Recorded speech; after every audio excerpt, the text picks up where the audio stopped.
Good evening, everyone, and thank you very much for joining me this evening. My name is Lucy Cutton and I'm a pet bereavement counsellor. This evening, we're going to explore a form of grief that some pet carers experience, but which is very often misunderstood, something known as ambiguous loss. Many of us who work with pet carers know just how deeply people love their animals. Pets become part of our daily routines, our families, and often our emotional world. For many people, their pet is a constant presence, offering companionship, comfort, and a sense of stability. When a pet dies, painful as that is, there is usually a clear ending that allows the grieving process to begin. But sometimes the loss of a pet comes without that closure. A pet may go missing, or someone may lose contact with their pet because of circumstances beyond their control.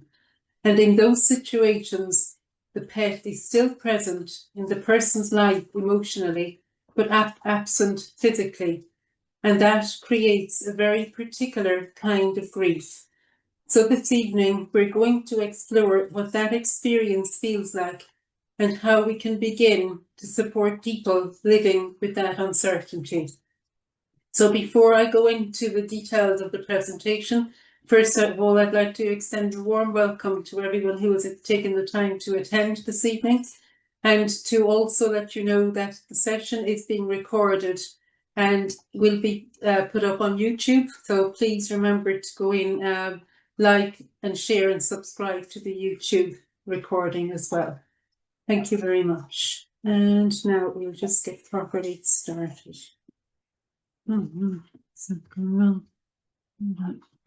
Okay.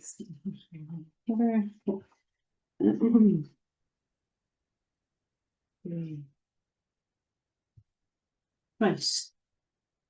We'll begin first by looking at what ambiguous loss is and why it can feel so overwhelming and difficult to process. We'll explore how this type of grief differs from other forms of loss, particularly bereavement following death. We'll look at some real-life situations where ambiguous loss occurs, including missing pets, rehoming, and theft. We'll also explore the emotional and physiological impact this type of loss can have on pet carers and why it can feel so intense and long-lasting. And finally, we'll look at how we as pet bereavement counsellors can support clients in navigating this experience, helping them to cope with uncertainty and find ways to move forward. So, what is ambiguous loss? The term ambiguous loss was introduced by family therapist Pauline Boss. In its simplest form, it refers to loss without closure, situations where there is no clear resolution, no defined ending, and no certainty about what has happened. What we often see in ambiguous loss is that the person is left with unanswered questions and no clear way to process what they are experiencing. In the context of pets, this most commonly occurs when a pet is missing or stolen. In these situations, the pet is physically present, but the pet is physically absent, but psychologically very present in the mind and heart of the carer. And that creates a very unique emotional experience. Many carers describe feeling caught between hope and despair. Part of them continues to hope their pet will return, while another part fears the worst. Because there is no certainty, the mind struggles to process the loss in the usual way. And that is what leaves many pet carers feeling stuck, confused, and unable to move forward. Why ambiguous loss is different. Something that makes ambiguous loss particularly difficult is the lack of closure. When a pet dies, as painful as that experience is, there is usually some form of acknowledgement that helps people to process the loss. There may be a burial, cremation, or some kind of ritual that marks the ending of that relationship. With ambiguous loss, that certainty simply isn't there. Instead, the pet carer is left with unanswered questions. Where is my pet? Are they safe? Will they come back? Many carers describe feeling as though their mind is constantly searching for answers. What we often see is that this uncertainty creates a continuous cycle of thinking where the person is trying to make sense of something that may never fully be understood. And because of that, the normal grieving process is interrupted. Rather than moving through grief, the person can feel stuck within it. That is why ambiguous loss is often described as one of the most complex and stressful forms of grief to experience. There are two types of ambiguous loss, and Pauline Boss described two different types of ambiguous loss. The first type, and the one most relevant in pet loss, is where there is physical absence but psychological presence, as I mentioned previously. This is what we see when a pet goes missing, is stolen, is rehomed, or is no longer accessible to the carer. The pet is not physically there, but emotionally and psychologically they are still very much present. The second type is where there is physical presence but psychological absence, such as in the case of the dementia. Although that applies more to human relationships, it helps us to understand how ambiguity affects the grieving process.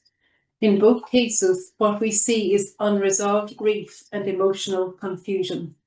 But in the context of pet bereavement counselling, it is the first type that we most often encounter.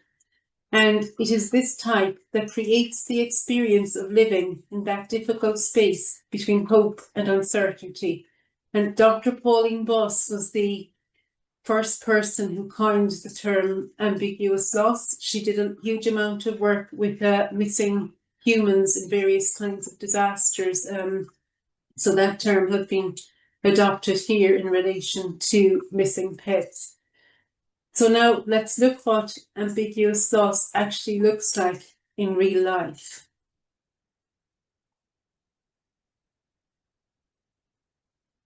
When a pet goes missing, one of the most distressing examples of ambiguous loss occurs when a pet goes missing.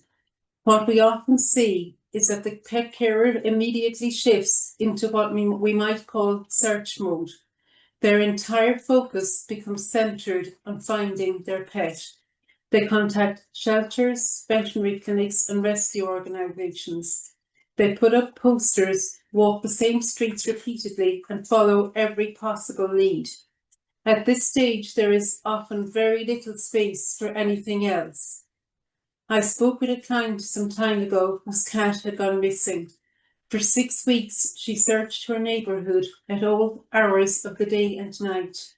6 weeks later, a neighbour came to her door and told her that a cat had been hit by a truck that morning.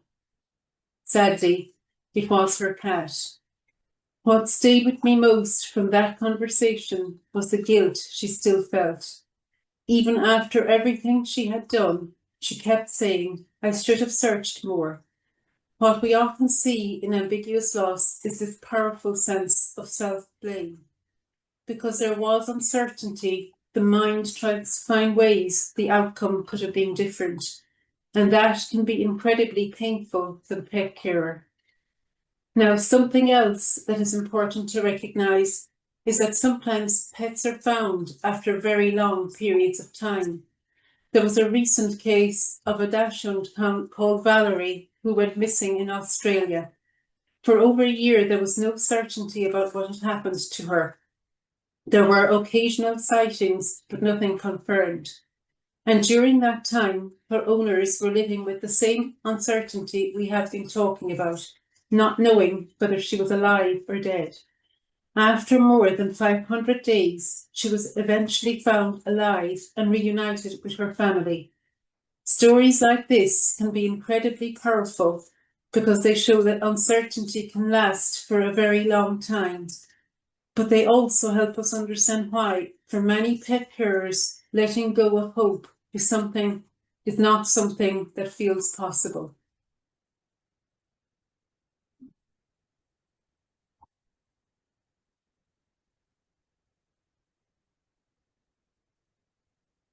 Emotional and physiological impact in the early stages. In the early stages of ambiguous loss, the pet carer is often experiencing shock. What we see is that the body reacts as if it is in a state of acute trauma or crisis. The fight or flight response becomes activated. This can lead to hypervigilance, constantly scanning the environment, listening for sounds, or watching for any sign of the missing pet. Many carers describe feeling unable to switch off. Sleep becomes disturbed and disrupted. Appetite may decrease. Thoughts become racing and repetitive. At this stage, the pet carer is often functioning on adrenaline, and because of that, emotional processing is often delayed. The priority becomes finding the pet rather than understanding or processing what is happening emotionally. This is one of the reasons why support is often sought later rather than immediately.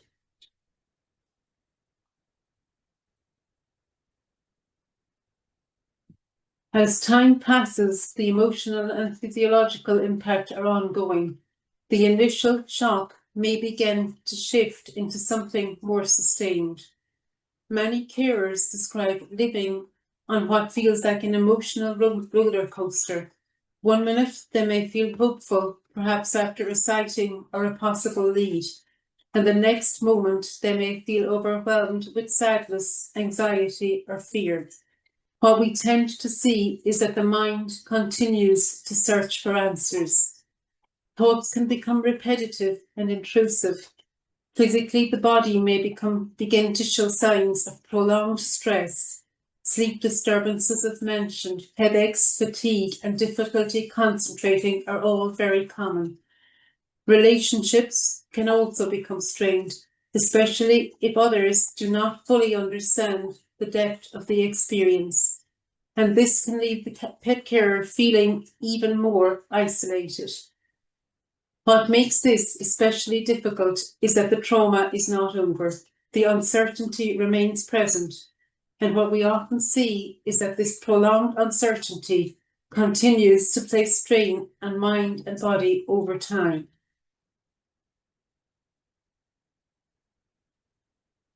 One of the defining features of ambiguous loss is what we often refer to as frozen grief.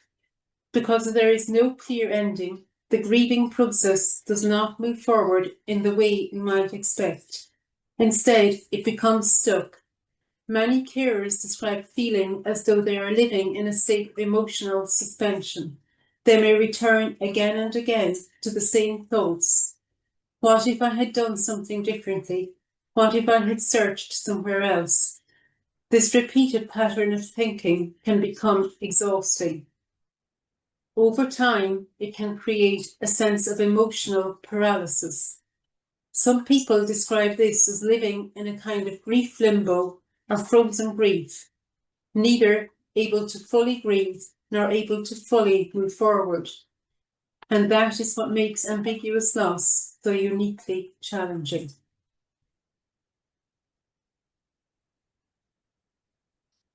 Other forms of ambiguous loss. So up to this point, we've mainly been focusing on ambiguous loss in the context of pets who go missing. But something that is really important to recognise is that ambiguous loss can also occur in situations where a pet is still alive, but no longer part of the pet carer's life. What we often see is that this type of loss can be less visible to others, but just as emotionally significant for the person experiencing it. For example, this might happen after a divorce or relationship breakdown, where one partner keeps the pet and the other suddenly loses that relationship. It can also occur when a pet has to be rehomed because of circumstances beyond the pet carer's control. Housing restrictions, financial hardship, immigration, or health issues can all lead to these kinds of situations. And what we often see is that even though the pet is still alive, the emotional bond remains just as strong. It is the loss of the relationship rather than the loss of the pet itself that creates the grief. And in addition to those personal circumstances, ambiguous loss can also occur in situations such as pet theft or where a pet is taken unexpectedly and without warning.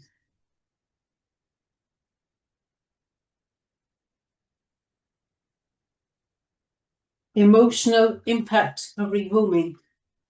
Something that can be particularly difficult in these situations is the emotional conflict that the pet carer experiences.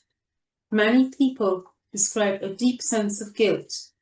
They may feel that they have failed their pet or that they have broken a promise they made when they first brought them home.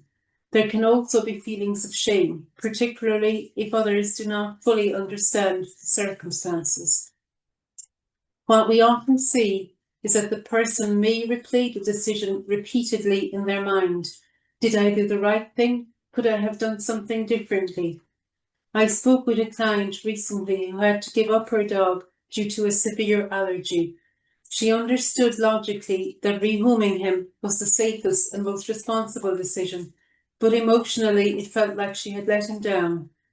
And what made it even harder was knowing that the dog was still alive, just not with her. The ongoing connection, combined with the absence, is what makes this grief so complex.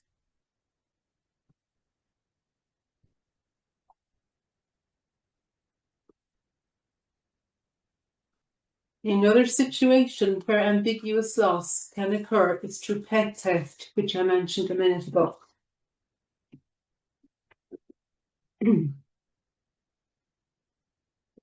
Just need a drink of water. Pet theft is not just a practical issue, it's a deeply emotional and traumatic experience for the pet carer. In many cases, it happens suddenly and without warning. One moment, the pet is part of the person's daily life, and the next, they are gone. This can feel incredibly destabilizing. There is often a strong sense of violation. Not only has the pet been taken, but the person's sense of safety and security and trust in the world can also be affected. There may be shock, disbelief, and a constant search for answers. Where is my pet? Who has them? Are they safe? And in many cases, there are no answers.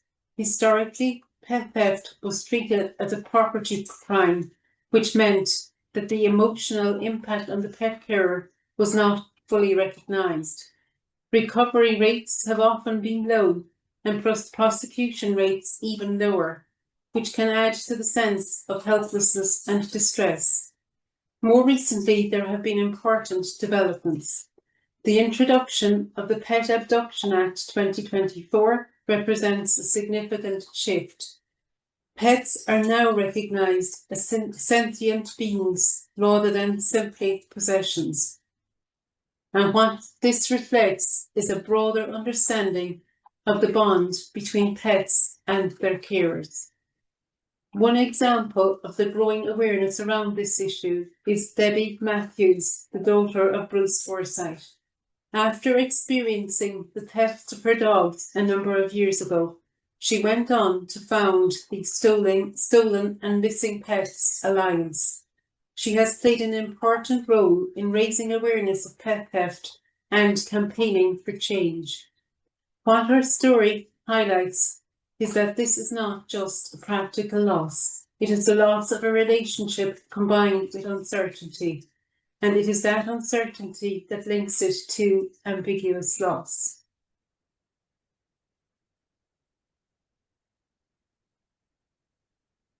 Legal developments. In recent years, there have been important developments in how pet theft is recognised legally. The introduction of the Pet Abduction Act 2024 represents a significant shift.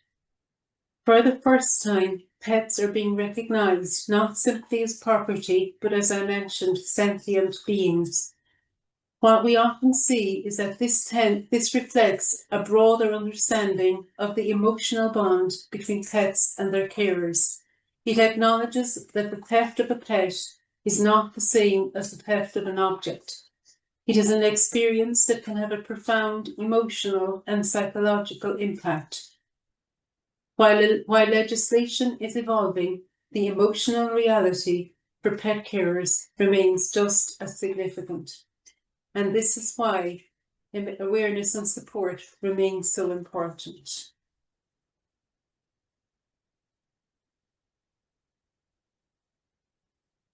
Next, I'm going to speak a little bit about microchipping and identification.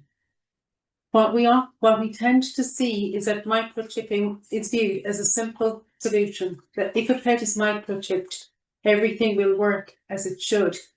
But in reality, it's a little more complex than that. Microchipping has been a legal requirement for dogs in the UK since 2016, and more recently, in 2024, it has become compulsory for cats in England. This, of course, is a very positive development. It increases the likelihood that a lost or stray pet can be identified and returned to its owner. But what we sometimes see in practice, is that microchipping is only effective if several things are in place. The chip must be registered. The owner's details must be correct and kept up to date, and the pet must actually be scanned. There are also multiple microchipping databases for registration, which can sometimes make it more difficult to trace ownership quickly. So while microchipping can significantly improve the chances of reunion, it is not a guarantee. And this is where it links back to ambiguous loss. Because when systems fail, when a pet is not identified or returned, the pet carer remains in that space of not knowing. However, when microchipping does work, it can provide something that is often missing in ambiguous loss, a sense of resolution. While this does not remove the grief, it can help bring an end to the uncertainty. Although it is important to recognise that this is not guaranteed in every case, even with these systems in place, many pet carers still find themselves navigating uncertainty.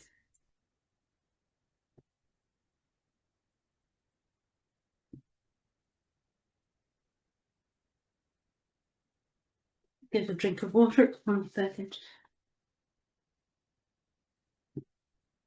Okay.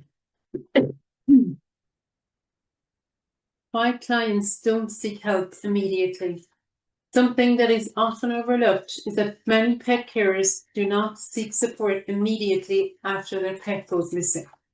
In these early stages, their focus is entirely on searching. What we tend to see is that they're in a state of shock, highly alert, and driven by the need to find their pet. At this point, emotional support is not their priority. There can also be another layer to this. Some people feel that reaching out to a pet bereavement counsellor may somehow mean giving up hope. The word bereavement itself can feel difficult in this context. So what we tend to see is that support comes later when the initial, or is requested later when the initial search phase has passed and the emotional impact begins to settle in more fully.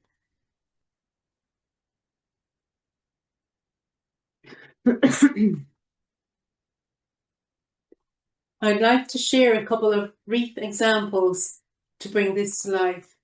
Details have been changed to protect confidentiality.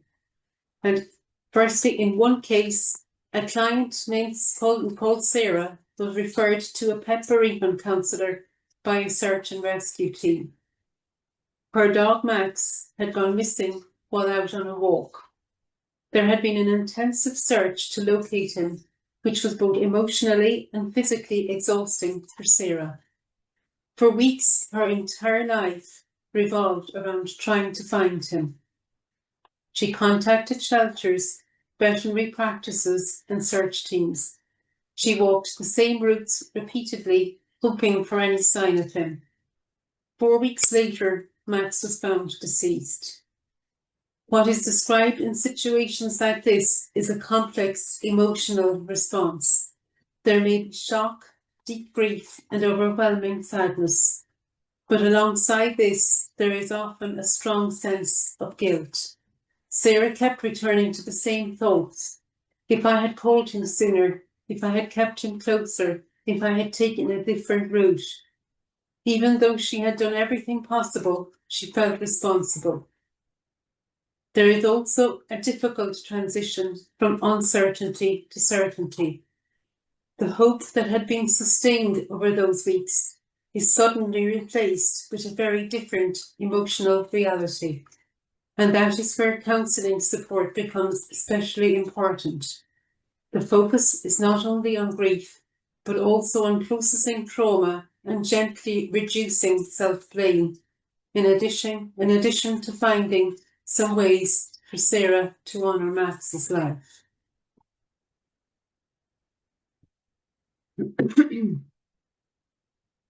Another example is a client named Mary, whose cat Oliver had gone missing. Oliver had been with her for many years and was her primary companion. He rarely strayed from home, so his disappearance was completely out of character. In the early days, Mary searched constantly. She called his name, checked neighbouring gardens, and spoke to people locally. She put up posters, rang radio stations, newspapers, everything she could possibly do. But as the weeks turned into months, the uncertainty began to take its toll. What is described in these situations is a gradual shift from active searching to emotional distress. Mary began to experience intense anxiety. She struggled to sleep and found herself constantly worrying about where Oliver might be. Was he frightened? Was he hurt? Was he warm or cold? Was he being fed? The constant cycle of endless questions. At the same time, she felt increasingly isolated. The absence of the pet creates a void, not only physically, but emotionally, and the loss of daily routine and companionship can make that absence feel even more profound. She described the house as feeling empty in a way she had never experienced before. What makes this particularly difficult was the not knowing. There was no closure, no answers, just uncertainty. And that is where ambiguous loss becomes especially painful. Mary found herself caught between hope and fear, wanting to believe Oliver would return while also imagining the worst. In supporting Mary, the focus was on helping her to manage anxiety, validating her experience, and ensuring she did not feel alone in what she was going through. And that leads us into another important but very sometimes overlooked stage.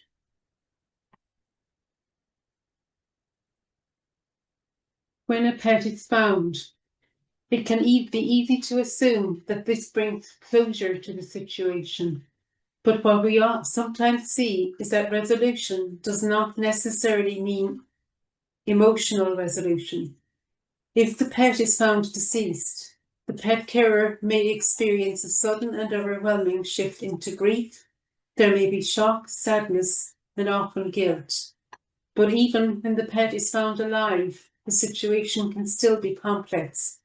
Something that is particularly important to realise is that significant time may have passed, and during that time, the pet carer's life may have changed.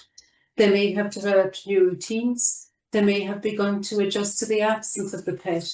Their life circumstances could have changed. They may have been married and are now divorced. The question is, who does the pet remain with? In some cases, they may even have brought another pet into their life.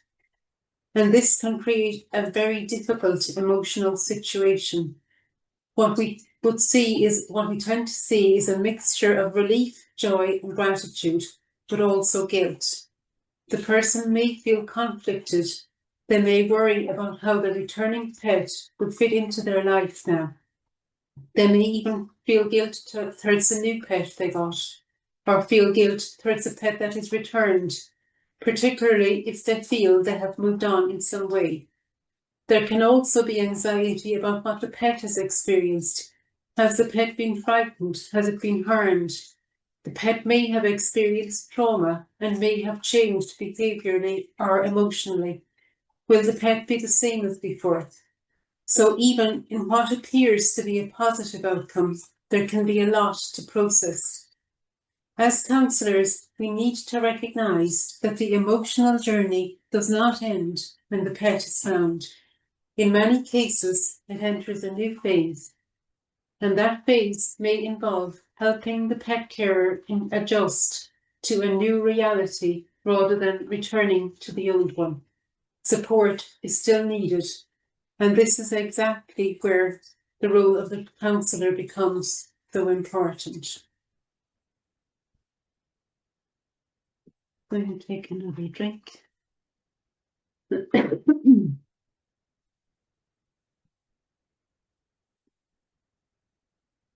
Okay, the role of pet bereavement counsellors. As pet bereavement counsellors, our role is not to provide answers where none exist. Instead, what we offer is understanding. What we tend to see is that one of the most important things to do is we can validate the experience. Ambiguous loss can feel confusing and isolating, particularly because it is not always recognised or understood by others. So helping the client to recognise that what they're experiencing is real and that their response is valid is a crucial first step. We provide a safe, non-judgmental space where the client can express their thoughts and feelings openly. Another important aspect of our role is being mindful of the language we use. When a pet is missing, it's important that we don't speak about the pet in the past tense, as this can imply that the pet is no longer alive. Similarly, we avoid using language such as memorializing, which suggests an ending. Instead, what we are recommended to do is support the client in finding ways to celebrate or honour the pet's life, while still acknowledging that the pet is missing. Language plays a very powerful role in how the client experiences the situation. We also support clients in learning how to tolerate uncertainty. This is often one of the most difficult aspects of ambiguous loss. Rather than trying to find answers, we gently support the client in learning how to live alongside the unknown. And alongside this, it is important also that we remain aware of our own boundaries. Ambiguous loss can be complex and emotionally demanding, and in many cases, specialist support may be required. So it is at all times remaining aware of boundaries and limitations and what you as a pet bereavement counsellor feel comfortable in terms of your knowledge and limitations that you have. These cases are very complex, and it could well be that specialist support is required in many cases. So part of our role is also recognising when referral is appropriate.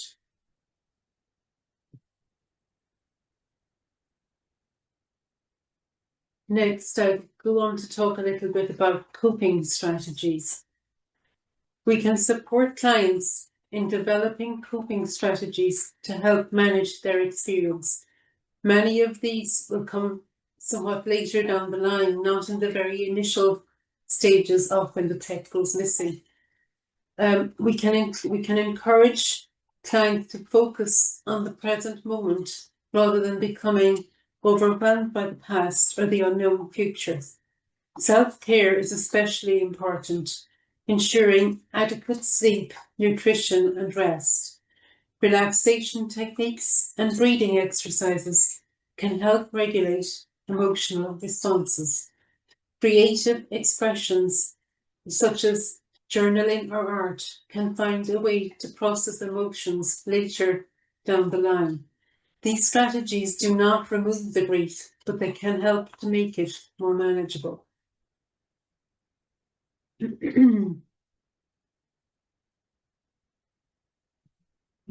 Additional support. In addition to individual counselling, other forms of support can be very helpful. Support groups can provide a sense of connection and understanding. What we can see is that speaking with others who have experienced similar situations can reduce feelings of isolation. In some cases, relationship or family counselling may also be beneficial. Ambiguous loss can affect not just the individual, but the wider family system. And when people are coping differently, that can create additional strain.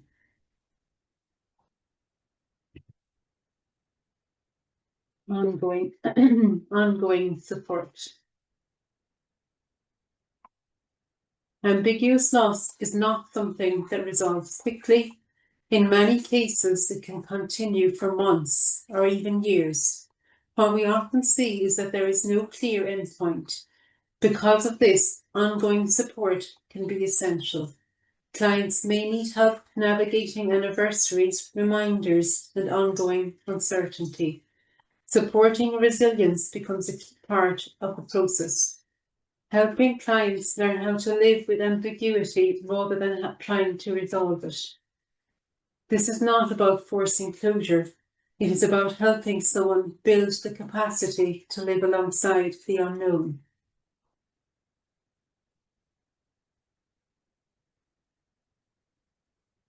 Hope and meaning.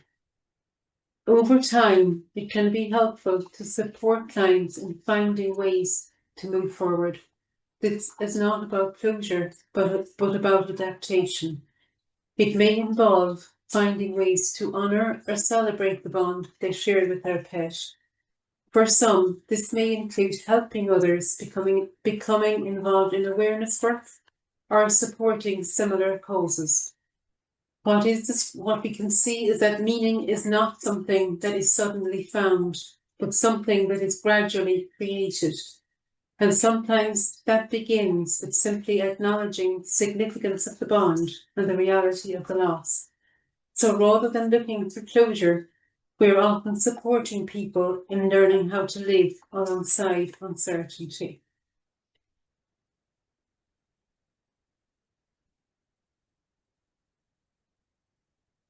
As we come to the end of this session, I'd like to take a moment to reflect on what we've explored this evening. Ambiguous loss is one of the most complex forms of loss because it combines uncertainty with the deep bond people share with their pets. What we've seen is that this is not just about loss, it is about living with not knowing, and that can be incredibly difficult. For many pet carers, the hardest part is not having answers, not knowing what has happened or whether they will ever have that certainty. And as counsellors, our role is not to provide closure. Sometimes our role is to walk alongside someone in that uncertainty, to help feel them understood, to help them feel less alone to help them feel understood, to help them feel less alone, and to support them in finding ways to live with their experience in a way that protects their emotional well-being. Because Sometimes in ambiguous loss, it is not about finding answers, but about learning how to live alongside the questions. Thank you very much for your time this evening, and I would be very happy now to take questions.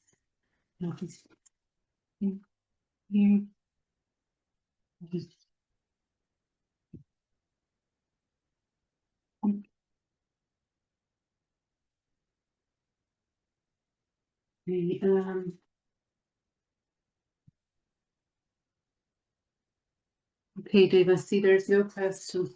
Thank you very much then. Thanks very much to everybody who attended. I hope that you've enjoyed this presentation this evening, and if anybody does think of any follow-up questions following the presentation, we will of course be more than happy to answer the questions. And also, once again, just a reminder that this will be recorded. This has been recorded, so please do remember to like and share and subscribe to the YouTube channel to encourage that. And thanks again, everybody. I hope you've enjoyed tonight's presentation, and it's been educational and interesting for you. Good night. Thank you.